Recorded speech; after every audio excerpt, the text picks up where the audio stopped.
Hello दोस्तों, स्वागत है आपका एग्जामर्स में। मेरा नाम है दीपक मालविया और आज हम पढ़ने वाले हैं मौर्य काल का पार्ट 2, जिसमें हम मौर्य काल के टॉप 35 क्वेश्चंस देखने वाले हैं। अगर आपने अभी तक मौर्य काल का पार्ट 1 नहीं देखा है तो आप उसको भी देख लीजिए। अगर आप दोनों वीडियो देख लेते हैं तो आपका लगभग ये टॉपिक पूरा हो जाएगा। तो चलिए शुरू करते हैं आज का वीडियो। आज का हमारा पहला क्वेश्चन है, निम्नलिखित में से किस पुस्तक में चंद्रगुप्त मौर्य को ब्रसल कहा गया है?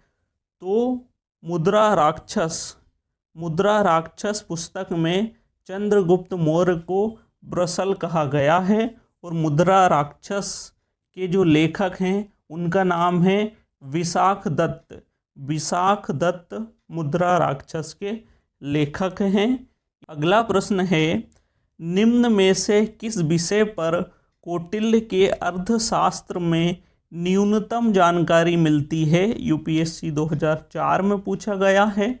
तो कौटिल्य के अर्थशास्त्र में कृषि पद्धति के ऊपर न्यूनतम जानकारी मिलती है। और जो कौटिल्य की अर्थशास्त्र है वह मुख्य रूप से राजनीति पर आधारित है और उसमें कृषि पद्धति की न्यूनतम जानकारी मिलती है।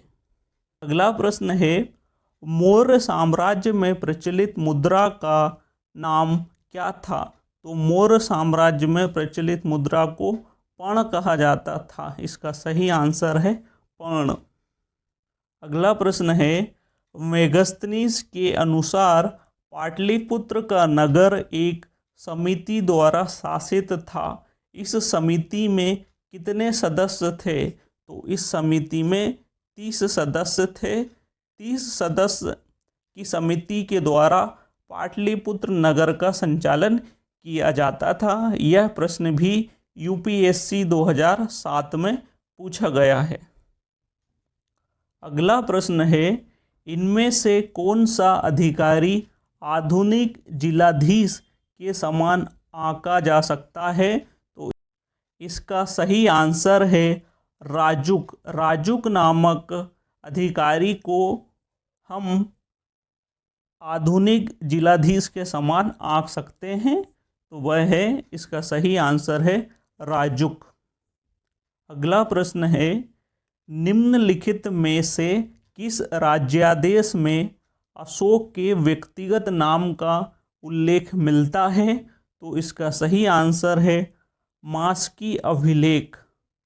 मास्की अभिलेख में अशोक के व्यक्तिगत नाम का उल्लेख मिलता है। तो इसका आंसर है मास्की अभिलेख। अगला प्रश्न है, बिंदुसार ने किस धर्म को संरक्षण प्रदान किया था? तो बिंदुसार ने जैन धर्म को संरक्षण प्रदान किया था। इसका सही आंसर है जैन धर्म। अगला प्रश्न है, निम्नलिखित में से किन राजाओं ने सौराष्ट्र अंचल में जल संसाधन व्यवस्था पर पर्याप्त ध्यान दिया था? यूपीपीसीएस 2005 में पूछा गया है यह प्रश्न। तो इसका आंसर है सभी। चंद्रगुप्त मौर्य, अशोक, रुद्रदामन और स्कंदगुप्त, इन सभी राजाओं ने सौराष्ट्र अंचल में जल संसाधन व्यवस्था पर पर्याप्त ध्यान दिया था। तो इसका सही आंसर है ये सभी। अगला प्रश्न है, अशोक के शासन में प्रतिवेदक क्या करते थे? तो इसका आंसर है घटनाओं की सूचना देते थे। प्रतिवेदक नामक जो अधिकारी होता था उसका मुख्य काम होता था घटनाओं की सूचना देना। यह प्रश्न एमपीपीएससी 2013 में पूछा गया है। अगला प्रश्न है, सांची स्तूप का निर्माण किसने करवाया था? इसका सही आंसर है अशोक। अशोक ने सांची के स्तूप का निर्माण करवाया था। यह प्रश्न MPPCS 2012 में पूछा गया है। अगला प्रश्न है, अशोक ने गया जिले में बराबर पहाड़ी पर किसके लिए गुफाएं खुदवाई थी?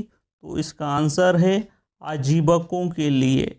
अशोक ने बराबर की पहाड़ी पर आजीवकों के लिए गुफाएं खुदवाई थी। UPPCS 2011 में पूछा गया है यह प्रश्न।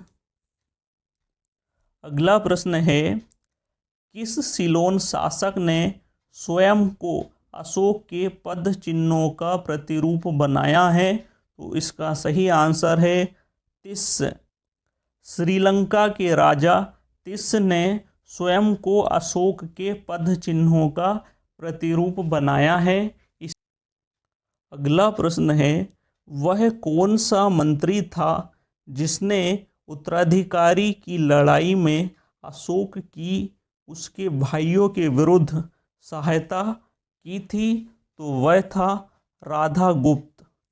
अगला प्रश्न है, निम्नलिखित में से अशोक का कौन सा अभिलेख बौद्ध धर्म के नियमों को प्रकट करता है? तो अशोक का लुम्बिनी अभिलेख बौद्ध धर्म के नियमों को प्रकट करता है। अगला प्रश्न है, निम्नलिखित को सही सुमेलित करें। यहाँ राजा और उनकी उपाधियों के बारे में बताया गया है। तो अशोक की उपाधि है देवानाम प्रियदर्शी। चंद्रगुप्त मौर्य को सेंड्रोकोट्स कहा गया है। बिंदुसार को अमित्रोचेट्स कहा गया है और चंद्रगुप्त द्वितीय विक्रमादित्य कहे गए हैं। तो इसका सही आंसर है 2, 3, 4, 1। तो ऑप्शन में देखते हैं, तो इसका सही आंसर है बी, 2, 3, 4, 1। अगला प्रश्न है, वह शासक कौन था जिसने राज्य सिंहासन पर बैठने के लिए अपने बड़े भाई सुसीम की हत्या की थी? वह हैं अशोक। अशोक ने राज्य सिंहासन पर बैठने के लिए अपने बड़े भाई सुसीम की हत्या की थी। अगला प्रश्न है, निम्नलिखित में से कौन सा अभिलेख ऐसे 2 धान्यागारों के निर्माण का उल्लेख करता है जिनका संकट काल में उपयोग किया जा सके? तो इसका आंसर है सोहगोरा का ताम्रपत्र। सोहगोरा के ताम्रपत्र में ऐसे 2 धान्यागारों के बारे में बताया गया है जिनका उपयोग संकट काल में किया जा सके। धान्यागार मतलब होता है बड़े बड़े हॉल जहां अन्न को रखा जाता है संकट काल के लिए। अगला प्रश्न है, निम्नलिखित अभिलेखों में से किसमें चंद्रगुप्त मौर्य और अशोक दोनों के नाम का उल्लेख है? इसका आंसर है रुद्रदामन का जूनागढ़ अभिलेख। रुद्रदामन के जूनागढ़ अभिलेख में चंद्रगुप्त मौर्य और अशोक दोनों के नाम का उल्लेख मिलता है। अगला प्रश्न है, अफगानिस्तान में प्राप्त अशोक के सभी अभिलेख निम्नलिखित भाषा में हैं? तो इसका सही आंसर है अरामाइक एवं ग्रीक भाषा। अगला प्रश्न है, मौर्य शासन व्यवस्था में रूपदर्शक नामक अधिकारी था। तो रूपदर्शक नामक अधिकारी सिक्कों का परीक्षक था। सिक्के किस प्रकार से ढले जाते हैं इसका परीक्षण करने वाले अधिकारी को रूपदर्शक कहा जाता था। अगला प्रश्न है, निम्न में से मौर्य काल का मुख्यतः कौन सा भूमिकर था? मतलब मौर्य काल के भूमिकर को किस नाम से जाना जाता है? तो उसे कहा जाता था भाग। भाग नामक जो कर होता था वह भूमिकर होता था। अगला प्रश्न है, मौर्य प्रशासन में सन्निधाता किससे संबंधित था? तो सन्निधाता कोष की देखभाल करता था।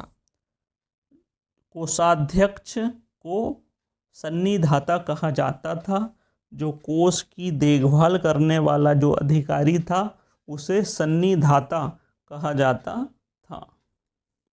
अगला प्रश्न है, अशोक का समकालीन सीरिया का ग्रीक राजा जिसका उसके अभिलेखों में उल्लेख मिलता है वह था एंटियोकस द्वितीय थियोस।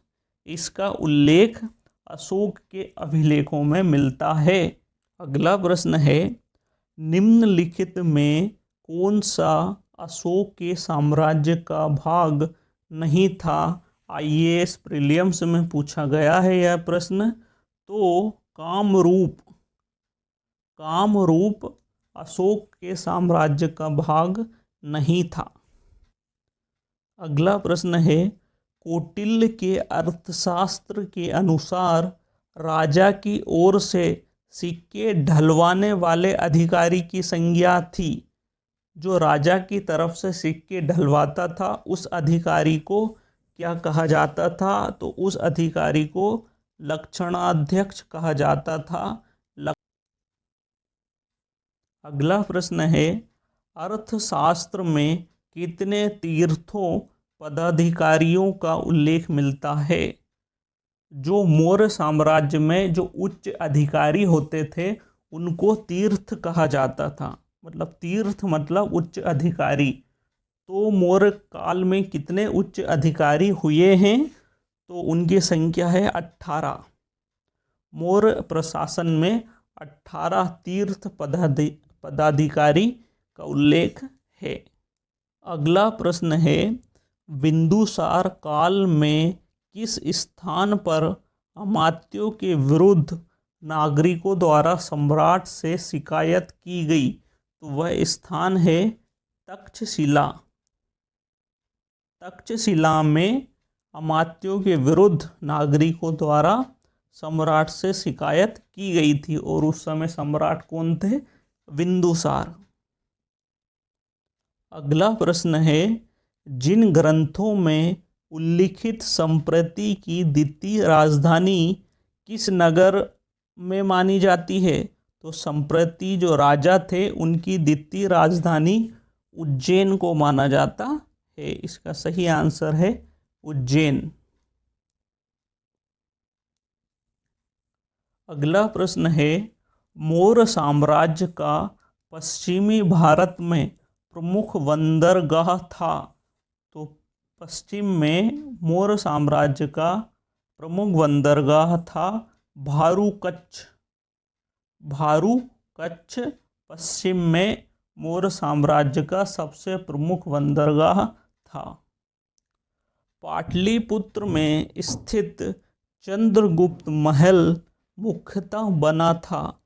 तो चंद्रगुप्त महल जो पाटलिपुत्र में स्थित है वह लकड़ी का बना हुआ था।